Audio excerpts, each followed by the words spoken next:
Elite Gaming.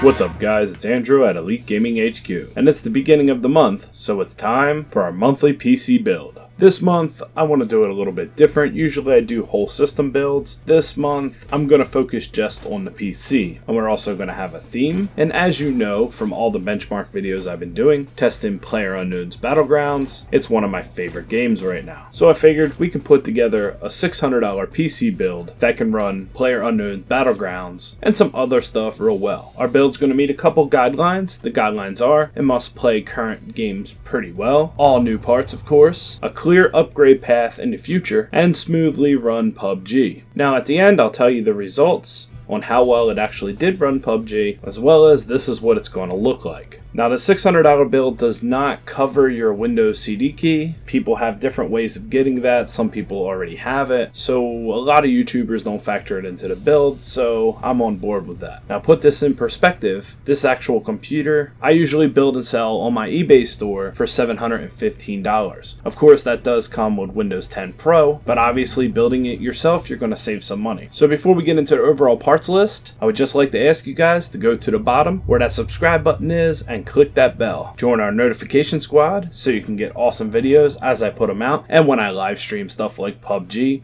or Borderlands with my friends, and this way you can keep up to date with the channel. Now if you do hit that bell in the bottom, tell me in the comments below, notification squad, so I'll be sure to shout you out with my next shout out of new members. As I always say, we're growing pretty well and it's awesome to see all you guys. I love your support and I also love all the new faces.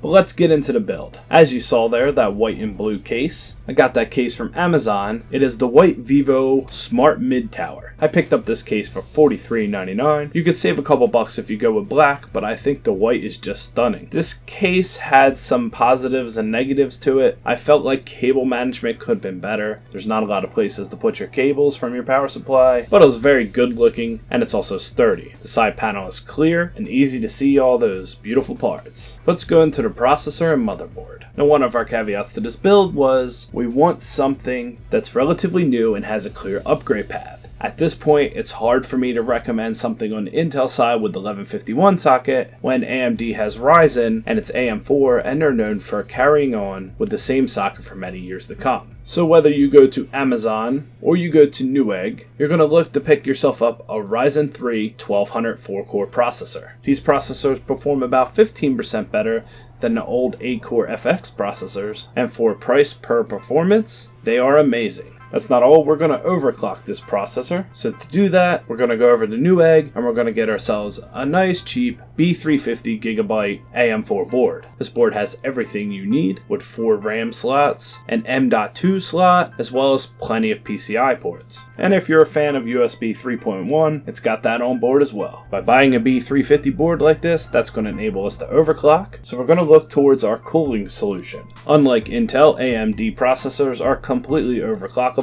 and you don't have to pay a premium for it. There's no K model here. The cooler on the 1200 is a little limiting, and since PUBG wants really high frequency cores, we're going to go with an aftermarket cooling solution. And a nice cheap in-budget cooling solution is the Cooler Master Hyper T2, which comes with a 90mm cooling fan and head pipes, and we're also going to pick ourselves up some MX4 compound. I swear by this stuff, I use it on every computer build. I never use the stock paste, and this stuff also comes with an 8-year warranty, so if you never did change your processor out in 8 years, you should be able to open it up and it's conducting heat just the way it was when you put it in. Those options together are going to allow us to go to a very simple modifier in the BIOS and turn this processor up to at least 3.6 gigahertz. You could experiment more, but 3.6 is nice and safe, and it's also going to get our games running nice and right. Now granted, the 1200 does automatically turbo up to 3.4. The thing to keep in mind is how the turbo frequencies work is they're usually just the first 2 cores. So when you do something like an overclock, you get the full advantage of all 4 cores at a higher frequency. And we're going to push it to 3.6. It's very simple. You can look up any video how to do it. You just go into your BIOS and you just punch in a number.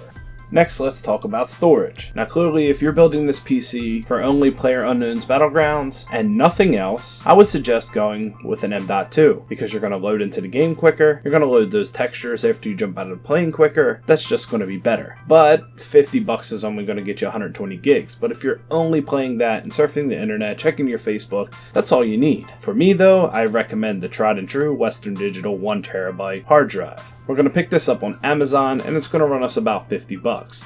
Sometimes you can get them a little cheaper for $40, but either way, $50 for 1TB is a really good price. Once again, you could add an SSD M.2 as a boot drive and just run Playerunknowns, or you could just do one exclusively. But just remember, for that price range, you're going to be very limited because 120 gigabytes turns into 111 gigabytes by the time you get it into the computer, and then the Windows install, you're going to be dropping down. But it is doable. But an all-around option, I would say the Western Digital Blue 1TB. Next, for power supply, I say go with a Thermaltake Smart 500 watt. This is an 80 plus power supply and it performed really well. You can pick it up for $35 on Amazon. These are one of my go-to power supplies. I only buy power supplies from Thermaltake, Cooler Master, EVGA, and Corsair. Those are companies I trust, and I think you should probably stick with something like that too. Some people may like other brands, but these are the 4 that I use to build every computer. Good name, solid reliability, and 500 watts is more than you're ever going to need. If down the road you decide that you're going to upgrade basically anything, you're ready to go. I mean, yeah, you could save a couple more dollars for getting something a little bit smaller, but the 500 watt is good and it'll keep you plenty fed. Next we have our RAM, and then we'll move on to our video card. And for our RAM, I suggest getting 2 4GB sticks, a Ballistic Sport LT. You can go with DDR2400 or DDR2667 with this motherboard without any problems at all. Now Ryzen really likes its RAM, so I suggest going with 2 4GB sticks in this scenario because you actually have 4 slots. So if you ever do want to upgrade to 16 gigabytes, you still have 2 slots open. You can pull up your history, go right back and reorder these sticks again, and smack all 4 of them in there. Last and not least, let's look at our video card, as well as some extra fans, and then the overall list. So for the video card, I go to jet.com, and I get an Msi Gtx 1050. This is the 2-fan armor edition. You can pick it up for $154.99. You can even get it lower, all the way down to $144 if you use a debit card for purchase, and opt out of free returns. I bought a couple of these recently, and in my PUBG 1050 Ti test video, I used one of these cards. So they're solid and reliable. It's multiple benchmarks with the same card. Also, I would like to suggest picking yourself up some Cooler Master Cycle Flow 120mm fans. Not only do they look great, they also have great performance. I personally would go with 4 because they're only $5.25. You get them from Outlet PC. You could go with 2 because you have 2 front fans, and the way this case works is you put one in the back and one in the top back, but I like to have 4. I think the standard case fans are kind of junk, as well as you want the whole case looking one solid color. Now, interesting story, I have a real life friend who's probably going to watch this video, but he bought a red fan off of me, 120mm, and he had fans up front, one single one in the back connected to the radiator, and it didn't quite have good case pressure because it didn't have 2 back fans, but multiple ones in the front. So when he installed the second back fan, his internal case heat dropped 10 degrees C. Now that's amazing. So you want to keep good pressure in your PC case. I suggest at least 2 in and 2 out. Alright, so let's look at the overall parts list. That puts us about sub $600, and if you turn in mail-in rebates,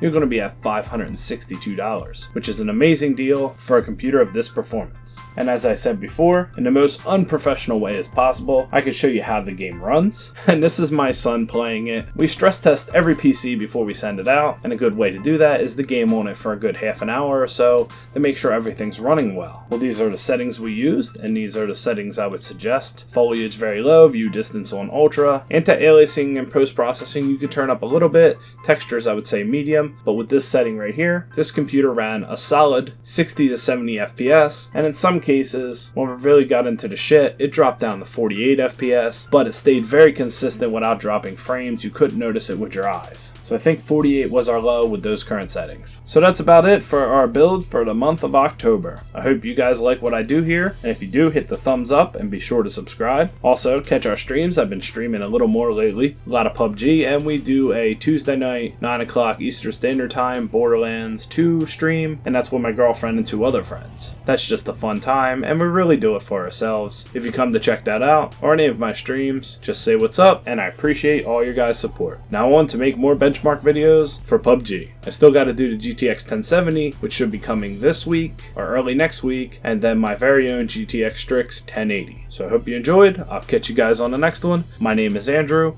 and this is Elite Gaming HQ. Thanks for watching, guys.